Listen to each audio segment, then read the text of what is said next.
Welcome to speed news. Details చూద్దాం. కూటమికి ప్రజలు మద్దతిచ్చి గెలిపించినందుకు రాయచోటి ప్రజలను గుండెకోతకు గురి చేశారని ఆరోపించారు మాజీ ఎమ్మెల్యే గడికోట శ్రీకాంత్ రెడ్డి. రాయచోటి ప్రాంత ప్రజల అభిప్రాయాలు పట్టించుకోకుండా నిర్దాక్షిణ్యంగా ఆ ప్రాంత ప్రజల గొంతు కోశారని అన్నారు. పక్కా ప్రణాళికతోనే మోసపూరిత నిర్ణయం తీసుకున్నారని తీవ్ర విమర్శలు చేశారు. కృష్ణా జిల్లా గన్నవరంలో సంక్రాంతి రైతు సంబరం ఘనంగా జరిగింది. Market yard chairman Gudavalli Narasimha Rao ఆధ్వర్యంలో నిర్వహించిన ఈ సంబరాలకు ముఖ్య అతిథిగా ఎమ్మెల్యే యార్లగడ్డ పాల్గొని జ్యోతి ప్రజ్వలన చేసి భోగి మంటలను వెలిగించారు.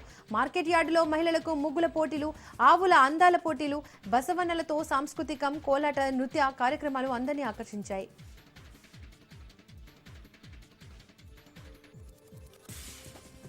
తిరుపతిలో స్వామి వివేకానంద 168వ జయంతి వేడుకలు ఘనంగా జరిగాయి.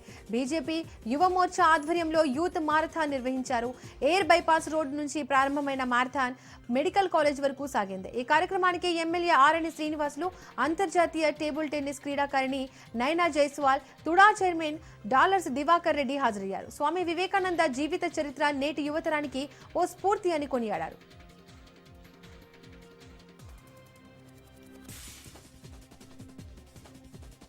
వరంగల్ జిల్లాలో ఒడ్డెర ఓబన్న జయంతి వేడుకలు ఘనంగా జరిగాయి. ఈ కార్యక్రమానికి ఎమ్మెల్సీ కోదండరాం హాజరై విగ్రహానికి పూలమాల వేసి నివాళులర్పించారు.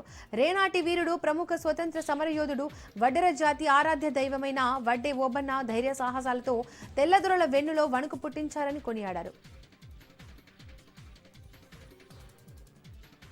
శ్రీ సత్యసాయి జిల్లా కొత్త చెరువులో వడ్డే ఓబన్న జయంతి సందర్భంగా పుట్టపర్తి ఎమ్మెల్యే పల్లె సింధురెడ్డి, మాజీ మంత్రి డాక్టర్ పల్లె రఘునాథ్ రెడ్డి నివాళులర్పించారు. ఓబన్న పోరాటమే మనందరికీ స్ఫూర్తిగా నిలుస్తుందని తెలిపారు. కర్నూలు నుండి ఆత్మకూరు వరకు నిర్మించిన జాతీయ రహదారి 340C పనుల చుట్టూ ఇప్పుడు రాజకీయ దుమారం రేగుతోంది.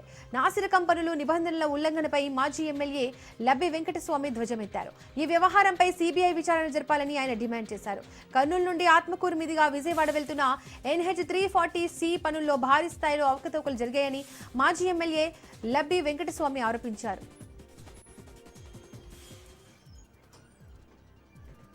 విశాఖ జిల్లా గాజువాకలో ప్రైవేట్ బస్సులపై రవాణా శాఖ అధికారులు కొరడా జూలిపించారు. సంక్రాంతి పండుగ రద్దీ నేపథ్యంలో రవాణా శాఖ అధికారులు దాడులు చేశారు.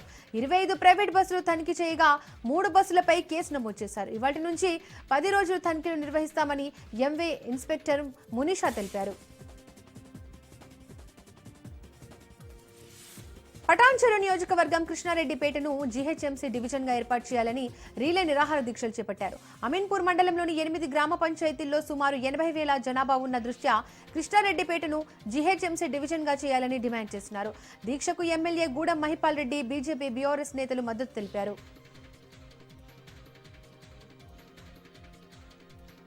ఆంధ్రప్రదేశ్లో జిల్లాల పునర్విభజన జరిగి 7 ఏళ్లు గడుస్తున్న క్షేత్రస్థాయిలో కొన్ని ప్రభుత్వ కార్యాలయాలు ఇంకా పాత జిల్లాల పేర్లతోనే దర్శనమిస్తున్నాయి. దీనికి నిదర్శనమే తిరుపతి జిల్లా రేణిగుంట మండలంలోని తండ్లం గ్రామ పంచాయతీ కార్యాలయం. కార్యాలయం బయట ఉన్న ప్రధాన బోర్డును మార్చడంలో అధికారులు కనీస ఆసక్తి చూపకపోవడంపై స్థానికులు విస్మయం వ్యక్తం చేస్తున్నారు. ఇప్పటికైనా ఉన్నతాధికారులు స్పందించి వెంటనే తండ్లం పంచాయతీ కార్యాలయంపై ఉన్న బోర్డును తిరుపతి జిల్లాగా మార్చాలని ప్రజలు సూచిస్తున్నారు. కృష్ణా జిల్లా మచిలీపట్నంలో వైన్ షాప్ లైసెన్స్ హోల్డర్ పై వైసీపీ మాజీ కౌన్సిలర్ కోసూరు నాంచారయ్య, అతని అనుచరుడు దాడి చేశారు. దాడిలో wine shop owner Pasupuleti Anil తీవ్రంగా గాయపడ్డారు. సర్వజన ప్రభుత్వ ఆసుపత్రిలో చికిత్స పొందుతున్నారు. అనిల్తో పాటు మరో 2 వ్యక్తులపై దాడికి పాల్పడ్డారు. దీనిపై ఆర్పేట పిఎస్లో అనిల్ ఫిర్యాదు చేశారు. నల్గొండ జిల్లా తిరుమలగిరి సాగర్ లో 3 వైన్ షాపులను ఎక్సైజ్ పోలీసులు సీజ్ చేశారు. సీజ్ చేసే సమయంలో ఎక్సైజ్ పోలీసు వాహనాన్ని వైన్ షాపు నిర్వాహకుడు అడ్డుకున్నాడు. షాప్ సీజ్ చేయాల్సిన అవసరం ఏంటని ఆయన ప్రశ్నించారు. కుట్రపూరితంగా వైన్ షాపులపై దాడులు చేస్తున్నారని యజమాని విద్యాసాగర్ రెడ్డి తెలిపారు.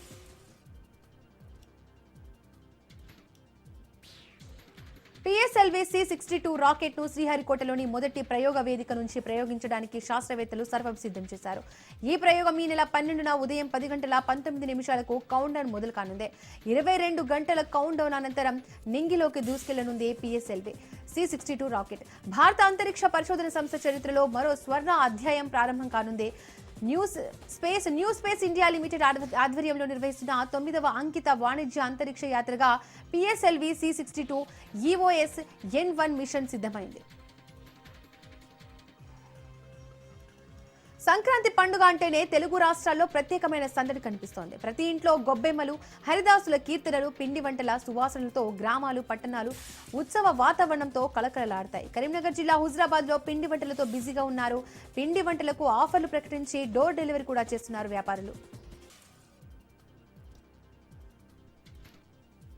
రానున్న సంక్రాంతి పండుగ సందర్భంగా గ్రామాల్లో కోడి పందాలు, పేకాట లాంటి కార్యక్రమాలు నిర్వహిస్తే వారిపై చట్టపరమైన చర్యలు తీసుకుంటామని కొడవలూరు SI కోటిరెడ్డి అన్నారు. పట్టుబడ్డ వారిపై నాన్ బెయిలబుల్ కేసులు పెట్టడం జరుగుతుందని తెలిపారు. ప్రజలు సంక్రాంతి పండుగను కుటుంబంతో కలిసి ఆనందంగా జరుపుకోవాలని కోరారు.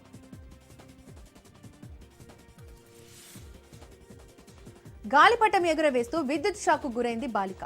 రంగారెడ్డి జిల్లా మంచాల మండలం బుగ్గతండలో ఇంటిపై గాలిపటం ఎగిరిస్తున్న ధనుశ్రీ అనే బాలిక ప్రమాదవశాత్తు విద్యుత్ షాకు గురై తీవ్ర గాయాలయ్యాయి. చికిత్స నిమిత్తం నగరంలోని పారామితా హాస్పిటల్కి తరలించారు.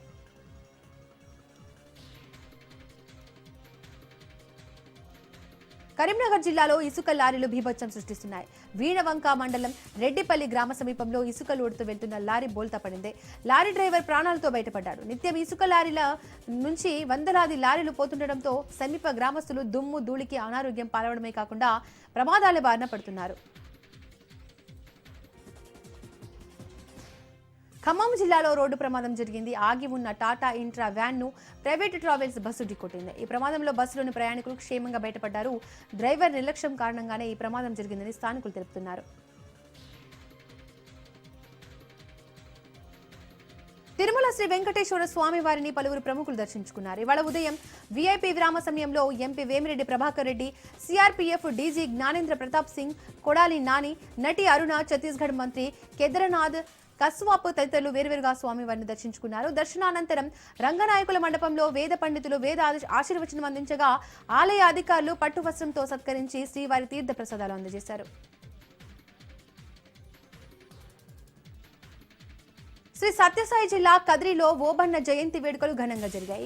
ఈ కార్యక్రమానికి ఎమ్మెల్యే కందికుంట వెంకటప్రసాద్ పాల్గొని విగ్రహానికి పూలమాల వేసి నివాళులర్పించారు. రాష్ట్ర ప్రభుత్వం వడ్డే ఓబన్న జయంతిని అధికారికంగా నిర్వహించడం హర్షించదగ్గ విషయమన్నారు. వెనుకబడిన వర్గాలు రాజకీయంగా రాణించాల్సిన అవసరం ఉందన్నారు.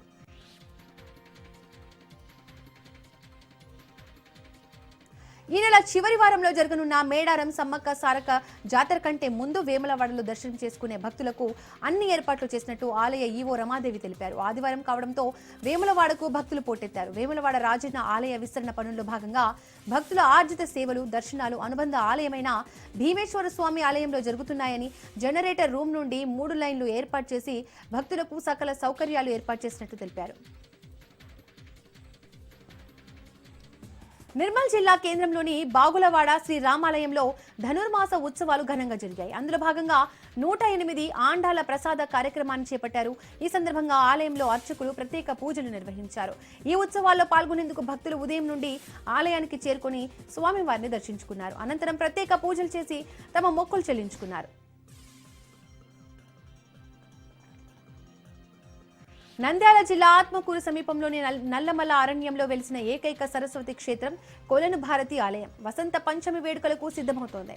ఈ నెల 23న అమ్మవారి జన్మదిన వేడుకలను అత్యంత వైభవంగా నిర్వహించుకునేందుకు అధికారులు కసరత్తు ప్రారంభించారు. కొలను భారతి క్షేత్రాన్ని శ్రీశైల దైవస్థానం దత్తత తీసుకోవడంతో అధికారిక లాంఛనాలతో వేడుకలు జరగనున్నాయి.